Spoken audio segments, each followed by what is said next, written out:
Isang paalala, ang video na ito ay ayon lamang sa aking sariling pananaliksik. Hindi ko nais na pilitin ang sino man na maniwala sa videong inyong matutunghayan. Kung hindi kayo kumbinsido sa mga impormasyon at taliwas ang inyong paniniwala sa kaalamang aking ilalahad, maaari kayong gumawa ng sarili ninyong pagsisiyasat para sa inyong kakontentuhan. Ang videong ito ay gabay lamang sa mas malalim na kaalaman at pag-intindi at hindi gawa ng isang profesional. Naniniwala ako na malaya tayong magbigay ng opinyon at suhestyon bilang malayang mamamayan ng Pilipinas. Maraming salamat po. Ang mga bansang ito ay mga bansang nagkaroon ng hindi pagkakaintindihan at nagdulot ng galit sa bansa natin. Pero tandaan na hindi porket may galit sila sa gobyerno natin ay dapat na din tayong magalit sa mga mamamayan nito.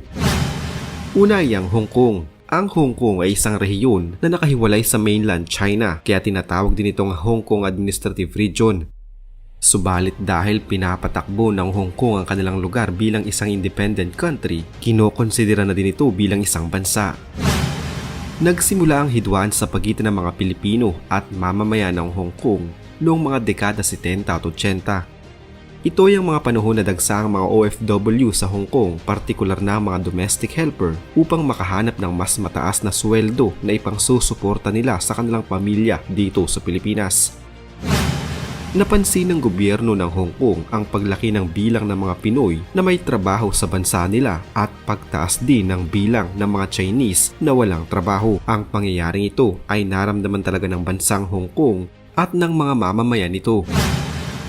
Dito na nagsimulang atakihin ng mga mamamayan ng Hong Kong ang ating mga kababayang nagtatrabaho sa kanilang bansa. Dahil sa kanilang labis na sama ng loob ay bumuo pa sila ng Democratic Alliance for Betterment of Hong Kong na naglalayong pababain ang bilang ng mga Pinoy na may trabaho sa bansa nila at maibigay ang mga ito sa sarili nitong mga residente. Ngunit hindi pa dyan natapos ang tila sama ng loob ng Hong Kong sa mga Pinoy o sa Pilipinas. Muli na namang nagningas ang kanilang galit sa atin dahil naman sa nangyaring hostage taking sa isang bus na puno ng mga turistang mula sa Hong Kong sa Quirino Grandstand na kumitil sa 8 mga sakay nito. Hanggang sa kasalukuyan ay hindi pa din natatapos ang pagtira sa mga Pinoy ng mga Hong Kong residents. Patuloy pa rin sa social media ang mga mapanirang puri nilang komento tungkol sa mga Pilipino at sa Pilipinas. Gaya na lamang ng sinasabi nilang tayo umano ay mga nagtitinda ng saging at mga katulong. Pangalawa ay ang bansang Indonesia. Ang bansang ito ay kapitbahay lang natin at halos kapareho lamang natin sila mula sa kanilang itsura at pananalita ng mga mamamayan nito. Pero sino nga ba ang mag-aakala na nagkaroon din pala ng hindi pagkakaunawaan at tila hidwaan ang bansang Pilipinas at ang Indonesia? Ang hidwaang ito ay nagsimula noong kidnapin ng mga rebeldeng grupong Abu Sayyaf ang mga Indonesian citizens na nasa Sulu noong taong 2016. Maalalang nagprotesta pa noon ng mga Indonesian sa harap ng Philippine Embassy sa Indonesia. Galit na galit silang pumunta sa harapan ng embahada na may dalang mga banners kagaya na lamang nito. Bukod dito, hindi din naging ligtas sa hindi magandang karanasan ng ating mga kababayan na noon ay naninirahan at nagtatrabaho sa Indonesia. Isinisisi ito ng mga Indonesians dahil sa pagiging pugad umano ng bansang Pilipinas ng mga rebeldeng grupo. Pangatlo sa ating listahan ay ang bansang Amerika. Marami ang nagsasabing best friend daw natin ang bansang ito, pero sa anong dahilan kaya't nagkaroon sila sa atin ng galit o tila tayo sa kanila? Totoo naman talaga na kaibigan natin sila, pero hindi dahil meron tayong magandang samahan sa kanila ay wala na tayong hindi magandang napagdaanan sa kanila, hindi na lamang sa nakaraan kundi maging sa kasalukuyan. Masyado lamang itong natabunan ng mga magagandang balita kaya medyo nawala ang kasamaan. Noong unang panahon pa man ay mababa na ang tingin ng mga Kano sa mga Pinoy. Ito ay isang ilustrasyon noong taong 1800 sa diaryong Boston Sunday Globe. Ipinapakita dito ang pagbabago na ginawa umano ng mga Kano sa ating mga ninuno na hindi sibilisado noon. Noong mga bandang 1920s, nagkaroon ng maraming bilang ng mga Pilipino ang nagtungo sa Amerika upang magtrabaho. Noon pa man kasi marami na sa mga Pinoy ang nangangarap na mamuhay sa sinasabi nilang American Dream. Ngunit nagkamali sila dito dahil hindi naging maganda noon ang pakikitungo ng mga Kano sa mga Pinoy. Sa mga Pilipino noon, ibinibigay ang mga sobrang mahihirap at mabibigat na trabaho at ang mas malala pa, hindi ito kusang loob kundi puwersahang pinatatrabaho. ang mga mabibigat na trabaho sa mga Pilipino. Nagtuloy-tuloy ang ganitong klase ng pagtrato ng mga Kano sa mga Pinoy noon hanggang dumating ang mga 1940s kung saan pinirmahan ang Nationality Act of 1940 na kung saan magkakaroon na ng citizenship ang mga Pinoy at mapapangalagaan din ang kanilang kaligtasan. Ano nga bang meron noong mga panahong iyon? Hindi ba't panahon iyon ng ikalawang digmaang pangdaigdig? Ginamit pala ito noon ng Amerika upang maka-advance sa kanilang ninanais noong mga panahong iyon. Magkakaroon ng citizenship at magandang buhay sa Amerika ang mga Pinoy, subalit ang kapalit nito ay kailangan nilang pumasok sa military.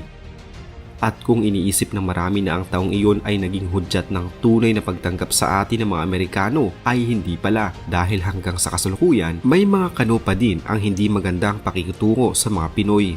Ang mas nakakabahala pa ay hindi na lamang mga Pinoy ang kanilang pinupunteriya, kundi maging ang mga ibang Asyano mula sa mga ibang bansang karatig natin. Hanggang ngayon ay patuloy pa din ang mga post sa social media tungkol sa ginagawang ito ng mga Amerikano sa mga Asyano. Pang-apat ay ang bansang Malaysia. Ang bansang ito ay isa na naman sa ating mga kapitbahay sa Asya, subalit madaming isinisisi ang bansang ito sa mga Pilipino. Isa na sa kanilang pinaniniwalaan na tayo umano ang nagdala ng mga masamang tao sa kanilang lupain. Ito umano ay ang mga Pilipinong Muslim na tumatawid sa border ng Sabah at nasa dugo daw natin nananalaytay ang mga agresibo at mamamatay tao, magnanakaw at masamang lahi, kaya nagkaroon ng gulo sa Sabah. Sa mga Pilipino din isinisisi ang kanilang paghihirap dahil sa pag-aagaw daw natin ng kanilang mga lupain at pagkakakitaan. Hanggang ngayon daw ay may utang pa rin ang Pilipinas sa kanilang gobyerno dahil umano sa nagiging gastos ng kanilang ospital sa mga ilegal na migranteng Pilipino sa kanilang bansa. Nagastos daw ito sa mga kababayan natin sa halip na para sana sa kanilang sariling mamamayan. Ang mga sakit na tinutukoy ng kanilang gobyerno ay mga sakit na nakakahawa na dala umano ng mga migranteng Pilipino mula sa Pilipinas. Pero isang trivia muna, alam nyo ba na muntikan na palang pangalan ng Malaysia noon ang Pilipinas?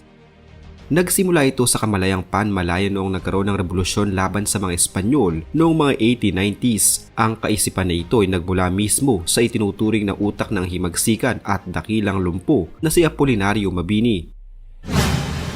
Ayon kay Professor Dato Dr. Ahmad Murad Merican, isang senior fellow with the Southeast Asia Research Center and Hub sa De La Salle University at professor ng Social and Intellectual History with the International Institute of Islamic Thought and Civilization, International Islamic University. Ito ay isang uri ng pagpapahiwatig noon ni Mabini sa mga mamamayan ng Pilipinas na sila ay mga Pilipino Malaya. Nakakita din ng ebidensya si Dr. Merican sa sinaunang Laguna Copper Inscriptions dahil sa nakasulat ito sa Old Malay na may pagkakahawig sa Kawi o Old Javanese script. Ito ay ginamit sa iba't ibang parte ng Southeast Asia noong 16th century at mayroon ding mga salitang Sanskrit, Old Javanese, Old Malay at Old Tagalog words.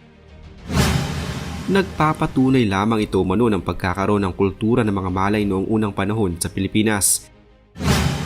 Isang Panmalayan Union din ang inorganisa ng dating student leader at patriot na si Wenceslao Vinsons. Ang grupong ito ay may miyembro na mula sa Pilipinas, Thailand, Malay Peninsula at Polynesia. Gumagamit noon ang grupong ito ng Malay language para sa kanilang mga sikretong mga ritual. Nagsulong sila ng pag-aaral tungkol sa lahi ng mga Malay at sumubok na magkaroon ng pagkakaisa. Ito ay ayon sa kanyang papel. Ilan sa mga maimpluwensyang miyembro noon ng organisasyon ay sina dating Pangulong Diosdado Macapagal at si Ahmad Dumocaw Alonto na siya ring vice-presidente ng organisasyon. Ngayon ay magbalik tayo sa ating topic. Ang pinakahuling maituturing na may lihim na sama ng loob sa Pilipinas ay hindi na lamang iisang bansa, kundi grupo ng mga bansang iisang trato sa mga Pinoy. Ito ay ang Arab nations. Hindi natin ito nilalahat, ngunit karamihan sa mga bansang ito ay sobrang baba talaga ng tingin sa mga Pinoy, lalo na noon. Sa dami ng mga OFW natin na ipinapadala sa mga bansang ito, malaki ang porsyento sa mga kababayan natin na ito ang nakakaranas ng mga pang-aabuso at pagmamaltrato. Iba-iba ang kanilang mga kwento, merong hindi pinapakain, hindi pinapasweldo ng maayos at pisikal na pang-abuso, ginagahasa. Subalit ang pinakamalala ay ang kwento ng ating mga kababayan na umuuwing pantay na ang mga paa. Pero inuulit ko, hindi naman lahat ng ating mga kababayan ay ganito ang sinasapit dahil meron din namang napupunta sa kamay ng mga mabubuting pamilya. Tingin kasi ng mga taong ito sa kanilang sarili ay nakakataas dahil may mga pera sila, at ang kagaya nating mga Pinoy na nakikipangamuhan lamang ay mga bayarang alipin para sa kanila.